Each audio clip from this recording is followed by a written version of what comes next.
The examples so far have all been two-dimensional examples, so let's go ahead and look at a three-dimensional example. Suppose we're given a state of stress sigma here that's given to us in this form in an x, y, z coordinate frame. So I have normal stresses of 1 megapascal in the x direction, 2 megapascals in the y direction, and 3 megapascals in the z direction.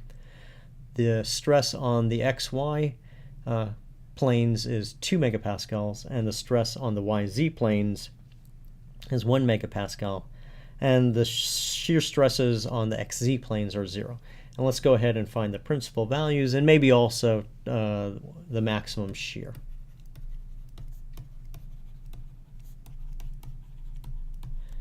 So in this situation, really the only thing that you can do is to use the eigenvalue relationship. So what we need is the determinant of sigma minus lambda identity to be equal to 0. So that becomes the determinant of our expression that we start with for sigma with lambda subtracted off the diagonal.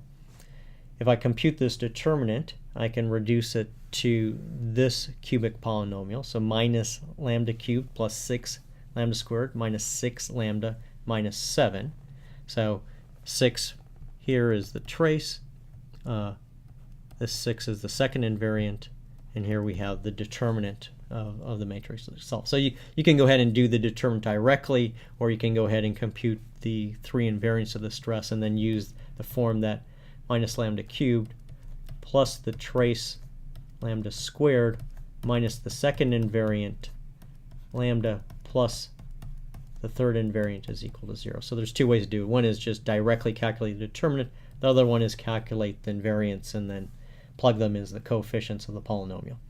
You can always do it both ways just to double check your work. It's always useful to do that too. So here I have to solve this polynomial, so I can try and solve the polynomial for its roots, and if I solve that cubic polynomial there, and I did this numerically, I find out that the first principal stress is 4.15, the second one is 2.52, and the third is minus 0.699, all in megapascals. So the first principal stress, or the maximum value, is 4.15 there. That's the one that we're normally interested in, but we also have the other two principal stresses for the system, in particular the minimum and the maximum.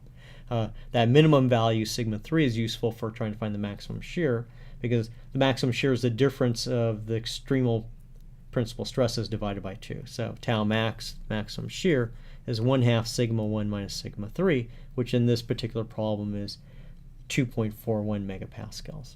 If I wanted to know the principal directions that are associated with these principal stresses, then I would have to go ahead and calculate the eigenvectors. So, and that's a little bit messy algebraically. It's straightforward in 3 dimensions.